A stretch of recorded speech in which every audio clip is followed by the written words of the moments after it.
a podcast by Cypra. Il podcast della Cipra. Le podcast de la Cipra. Der Cypra Podcast. Cyprim Podcast. Interviews, background talks, and voices from all alpine countries. Listen to this and more in the podcast of the International Commission for the Protection of the Alps, www.cypra.org/podcast.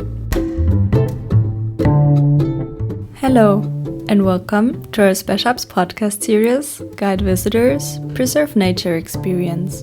My name is Katrin Holstein, and I'm working at the community network Alliance in the Alps. This is the second of 4 podcast episodes within the series, produced by Cypra International and the community network Alliance in the Alps. All episodes are in English. Additionally, this episode will be available in French. So, if you speak French, feel free to choose the French episode. Visitor management starts at home, with transport playing an important role. Taking the car not only leads to traffic chaos, but we also leave a huge carbon footprint.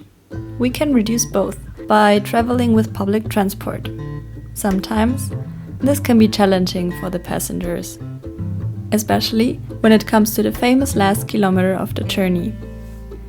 Using public transport often goes along with a lack of infrastructure, delays, expensive tickets, and, last but not least, the obstacle of the last kilometer on our way to alpine destinations.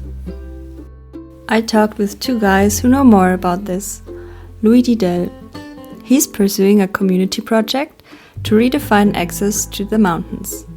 And Antoine Pin, the head manager at Protect Our Winter's Friends. First, I asked Antoine why he prefers going to the mountains by public transport and which challenges he faces when doing so. Do I like to go to the mountains by public transport? I do enjoy that very much. Can I do it often? That's another question. Going back to the very first time I went on a ski winter holidays without my parents when I was like 16 with 2 of my friends. We had no choice but to take the train because no permit, and that was the first of many trips like that. We thought it would be easy for us because, hey, you can just go to the train and then you're in Saint-Gervais, Chamonix, all those big places and stuff. But it happened that the famous last kilometer was a bit trickier than we had expected. And the place where we slept was a few kilometers away from the resorts. So we had to walk every morning and we have to get back every night. So that was still fun, but yeah, a bit less efficient, let's say. Antoine is not the only one with this experience. Using public transport in the alpine region often fails because of the last kilometer. Many people are deterred by this to use public transport. Getting there by car is often more comfortable and flexible. Nevertheless, Didelle prefers public transport, even if it sometimes might be less comfortable. But why? So it's true that it's a sacrifice of comfort. But you can see in the other way. It's another adventure, another kind of adventure. You really live something that you will never live if you use the car. The adventure really starts from the house in the valley to the mountain and again to the house. It's never boring. It's always an adventure. It can be a nightmare, but then 2 days after you will say, oh, it was funny. The journey to the mountains can be already part of the adventure. That's the message of Louis. Last year he started a project called Les Carpates, a community project to redefine access to the mountains and offer a sustainable alternative to the car with a sporty approach. We decided to organize an event with my friends, a sports event, but also raising awareness event. The idea is to organize a kind of winter triathlon with 3 sports, bike, walk and ski, and to start from the valley, to start from Grenoble with the bike, and with the ski on the bike, and to climb to the mountain to go skiing, but only by bike. So the idea is to organize a zero emission event and to use this sport event to also organize workshop during the 3 days of the event to raise awareness about all the different issues regarding the mountain. We organized the event on April 2023 and we work with a team of volunteers mostly my friend and family. And we also work with different partners as Protector Winters, Mountain Wilderness, also supermarket as Satori's, like they produce some bio food or stuff like that. So with different partnerships. And now we are more working on a side project as a white paper on mobilities. We use the event to really push for more soft mobilities in the mountain.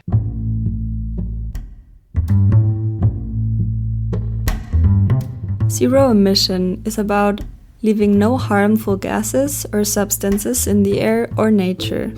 The overall goal is to become climate neutral in the future. In 2019, the European Union set this as its main goal with the Green Deal, to be climate neutral by 2050. What difference does it make if you go to the mountains by public transport instead of the car? It makes a huge difference. Do you know the platform ecopassengers.org? It compares energy consumption, CO2 emissions, and other environmental impacts for your planned trip.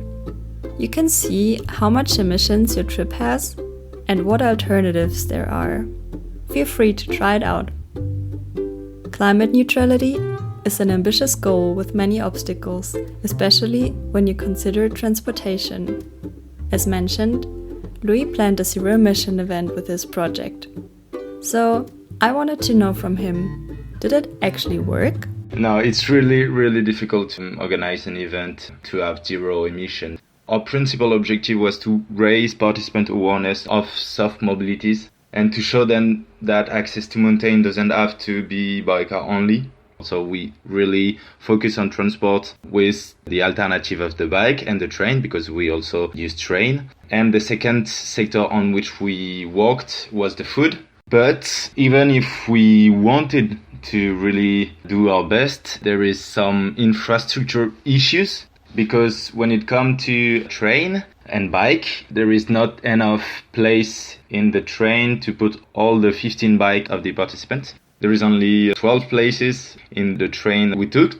So we had to rent a truck to transport bicycle from a point A to a point B. So it was a bit paradoxal, and it's not mainly your fault, I will say. So the event is not zero emission because of this issue with the train. So I contacted la SNCF, the main company in France, asked them, is it possible to add some places for the bike in the train? And they told me, we are sorry, but if there is more places for the bike, you will not have enough time to go down the train, because the stop timing is really short. It's only 2 minutes, and when there is 30% that leave the train with a bike, there is not enough time for 30 bike. So they refuse to add another wagon because of this argument. In most of the public transportation services, it's possible to take the bike with you.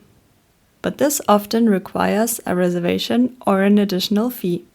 So, if you want to use your bike for the last kilometer, you have to inform yourself well before the trip. Of course, not everyone can use a bicycle as part of their journey. Different groups of people have individual needs. But where can I find the information for a journey that suits me best? Antoine from Protector Winter's friends. They're everywhere. It's not that the information doesn't exist, it's like it takes intense time and energy to go and look for it, because even for the most remote, like tiny bus shuttle in the back, there exists somewhere a PDF file lost on the internet that you could find if you took the time. Internet is a powerful tool, and there are tools that can help us do that. So on our own website at Protector Winter's Friends, we do have a tool called Tic Tac Trip, which is an algorithm that gathers all available informations, which they can test and tells you, if you ask it to go from point A to point B, what the trains that you can take, what are the buses that you can take, what are the trains and buses you can take one after the other, the carpooling that you can take, and you can even buy those tickets whenever available. Have you ever heard of Tic Tac Trip? It is one of many tools on the internet with which you can plan a trip. There is a huge variety of international platforms like the Trainline or Interrail, and regional platforms like go savoir Mont Blanc in France or Zugel in Austria, Italy and Slovenia. The information exists. Now it's time to find the connection. Easier said than done. But what if there's no connection to the destination or the transportation doesn't leave at the right time? Frequencies and schedule are a bit of a problem, especially if you take into account the seasonality of a year, meaning like sometimes, some days, some weeks, some weekends, you may have the finest schedule that you would want to be able to do the activities, but outside of holidays, maybe the service won't even run anymore. That's a bit of a problem, especially when you see that it affects the possibility for locals to use those means of transport when they're only financed during holidays and such. At least it happens in not most, but a lot of cases in France, maybe not in other alpine countries. Did you know that most intra-European flights are cheaper than traveling the same distance by train? This shows a study which was published by Greenpeace in July 2023. The more train companies are involved when traveling across borders, the more expensive it gets. Prices vary as well among the different train companies. So, the more spontaneous the trip is, the more expensive the public transportation gets. This is where politics comes into play. Louis wants to take a step towards policymakers with the L'Escarpade project. So we decided to write white paper on mobilities, and for that we ask to other NGOs to help us, other NGOs that have the expertise on the subject, and this is why we propose to Protect Our Winters and Mountain Wilderness to help us on this white paper. And now there is also other NGOs that will help us on this white paper to really be together and to show to politicians that we need change if we really want to push for more soft mobilities.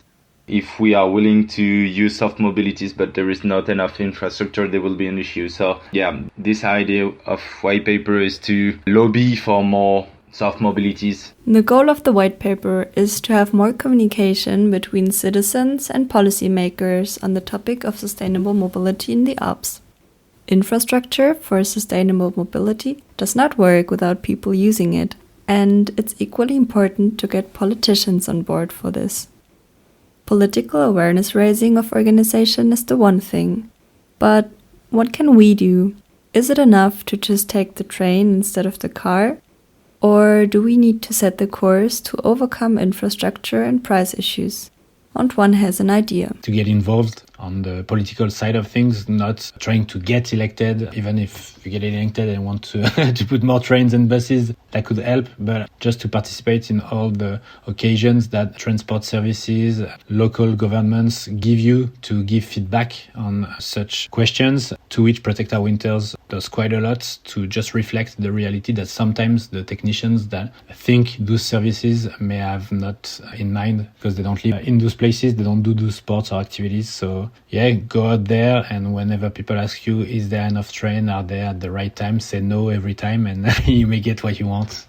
You can gather people around you to support someone who you feel is defending the right ideas at this moment in time, and go and vote for them, manifest for them. You can tell the current people what you think, and we give tools to our community for that, to contact their elected officials easily and to share with them like positive feedback when it's needed and negative one when we feel like it's not going the right direction. So, one important step we could do to initiate changes is to give feedback, either directly to transportation companies and politicians, or indirectly by voting.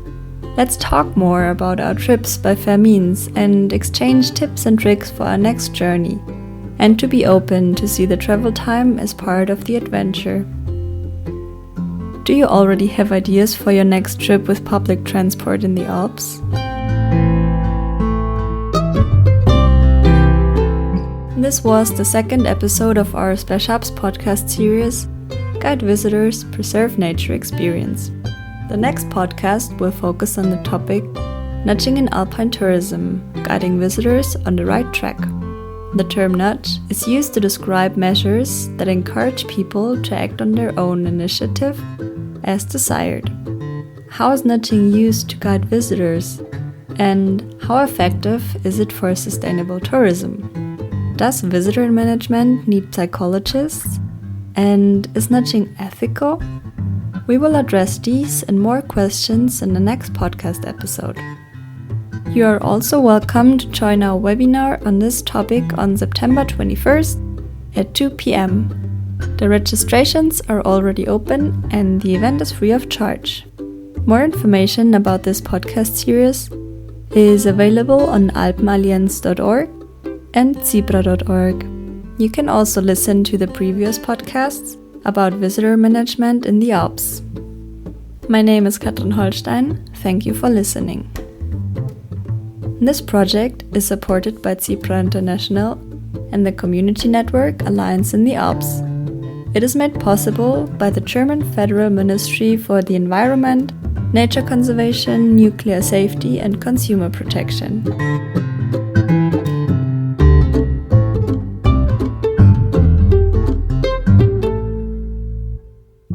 A podcast by Cipra. Il podcast della Cipra. Le podcast de la Cipra. Der Cipra Podcast. Ciprim Podcast. Interviews, background talks, and voices from all Alpine countries. Listen to this and more in the podcast of the International Commission for the Protection of the Alps, www.cipra.org/podcast.